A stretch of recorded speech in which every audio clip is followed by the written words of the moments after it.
¿Podrías mirar a los ojos de alguien mientras lo abres vivo con un bisturí? Durante siglos, médicos y científicos hicieron exactamente eso. No fue locura, fue ciencia.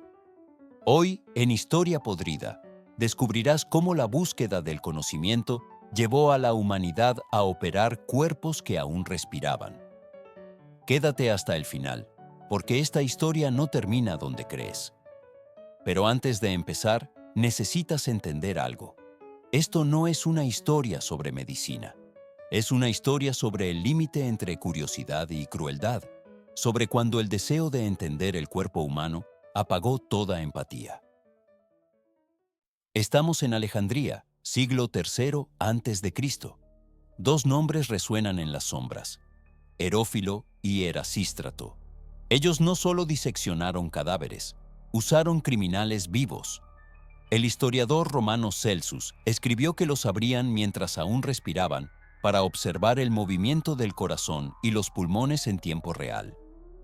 ¿Sabías que el término vivisección literalmente significa corte de lo vivo?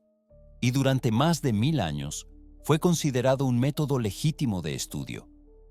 En la Roma imperial, Galen de Pérgamo, el médico más influyente del mundo antiguo, no tenía acceso a cadáveres humanos.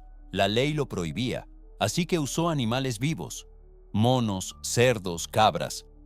Los abría para estudiar el sistema nervioso, cortando médulas espinales mientras los animales gritaban.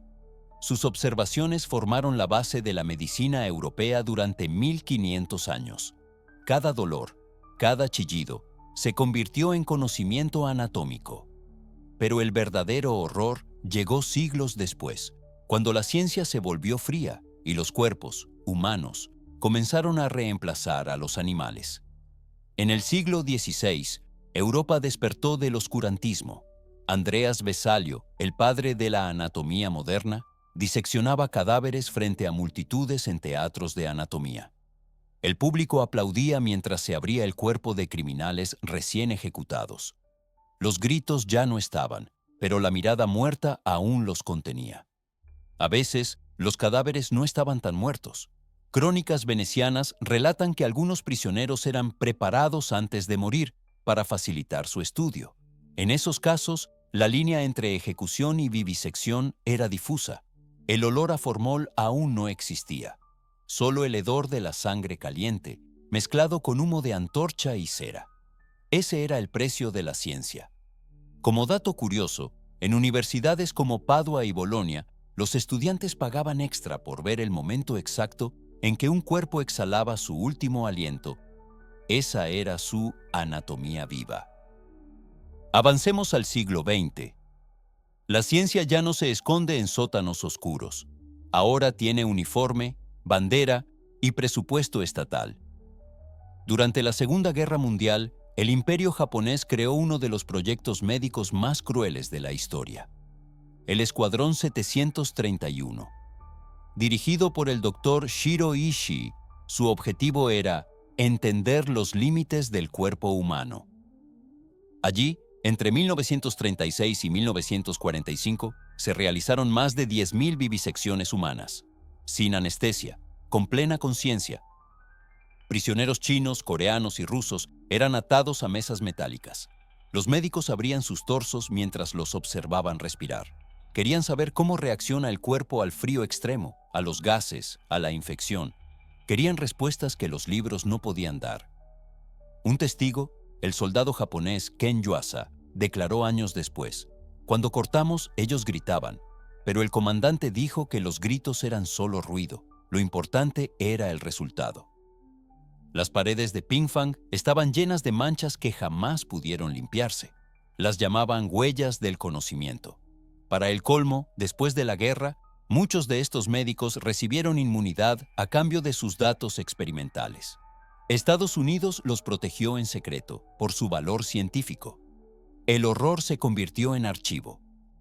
Mientras en Nuremberg se juzgaba a los médicos nazis por vivisecciones en prisioneros de guerra, Ishii y su equipo nunca fueron juzgados. Su información sobre bacterias, gangrena y congelamiento fue utilizada por el ejército estadounidense durante la Guerra Fría. La medicina moderna nació de ese silencio, del conocimiento obtenido de cuerpos vivos que jamás dieron su consentimiento. A partir de esos crímenes se redactó el Código de Nuremberg en el año 1947, primera ley internacional que exige el consentimiento voluntario en toda experimentación humana. Un intento tardío por poner límites donde antes solo había curiosidad y poder. ¿Puedes imaginar cuántos de los avances médicos que hoy consideramos normales surgieron de ese legado? Hipotermia, infecciones, resistencia bacteriana, datos obtenidos del sufrimiento de personas vivas. Aunque el mundo juró no repetirlo, la vivisección cambió de rostro. Ya no se llamaba así. Se llamó investigación clínica, ensayo médico controlado. Pero en lugares como Tuskegee, Estados Unidos, Willowbrook, Nueva York o la Unión Soviética, seres humanos siguieron siendo tratados como instrumentos. En el experimento de sífilis de Tuskegee, entre 1932 y 1972, el gobierno estadounidense dejó morir a cientos de afroamericanos infectados sin tratamiento, solo para observar cómo progresaba la enfermedad. No hubo bisturí, pero sí un corte invisible, el de la dignidad humana. En Willowbrook, niños con discapacidad mental fueron infectados deliberadamente con hepatitis. Todo por la ciencia. Los edificios donde ocurrieron estos sucesos hoy abandonados cuentan una historia macabra. Las paredes descascaradas, el eco del pasado que sigue vivo. La vivisección no desapareció, solo aprendió a vestirse de bata blanca y a firmar formularios. En el siglo XIX, la medicina comenzó a cambiar, pero ese cambio no fue inmediato. Antes de la anestesia, toda operación era un acto de tortura legalizada. Los hospitales olían a hierro, sudor y miedo. Los cirujanos se medían por su velocidad. Quien amputaba más rápido era considerado el mejor. Robert Liston, famoso cirujano británico, fue conocido como el cuchillo más veloz de Londres. Podía amputar una pierna en menos de 30 segundos. Pero sin anestesia, el paciente gritaba tanto que los estudiantes apenas podían escuchar las instrucciones.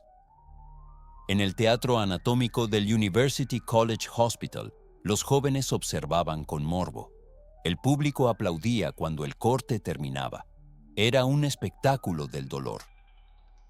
¿Sabías que la tasa de mortalidad quirúrgica antes de 1846 superaba el 40%? No por la herida, sino por el trauma del dolor extremo. El cuerpo podía morir simplemente del shock.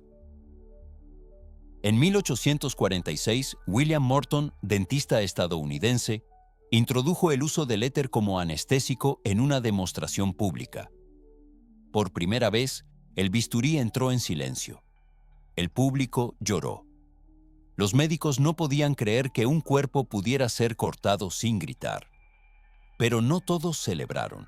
Muchos cirujanos afirmaban que el dolor era parte del tratamiento, creían que el sufrimiento purificaba al paciente y que operar sin dolor era antinatural. El propio The Lancet, en su edición de 1847, publicó un editorial dudando de la moralidad del silencio en el quirófano.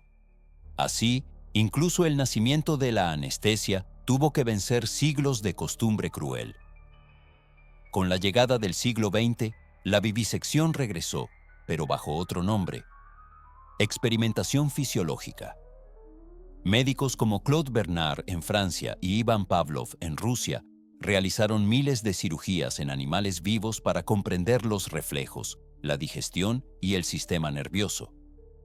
Bernard escribió en 1865: «El fisiólogo no debe tener corazón, debe observar como un soldado en el campo de batalla». Su frase se convirtió en el lema de generaciones de investigadores. Lo que había nacido con Herófilo en Alejandría nunca murió realmente, solo cambió de justificación. De los griegos que abrían cuerpos vivos para entender el alma, a los científicos del siglo XX que lo hicieron por el imperio y la guerra, la vivisección fue una línea roja cruzada una y otra vez. Lo llamaron ciencia, pero fue una confesión de poder.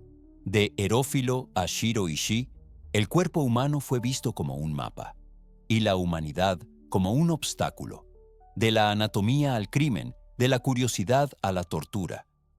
Esa es la historia podrida de la vivisección hoy. Los quirófanos son asépticos, los bisturíes son eléctricos y los anestésicos digitales controlan cada pulso. Pero bajo esa superficie perfecta, la pregunta sigue latiendo.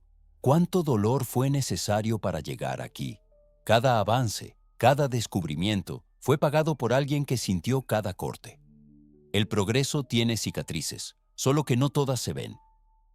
Si esta historia te removió, dale like para que más personas conozcan este lado oscuro de la ciencia. Cuéntame en comentarios, ¿crees que la vivisección fue necesaria para el avance médico? ¿O fue el precio más alto que pagó la humanidad? Y si te apasiona descubrir cómo el conocimiento y la crueldad se cruzan en la historia, suscríbete a Historia Podrida. Gracias por ver. Nos vemos en el próximo video. No te lo pierdas.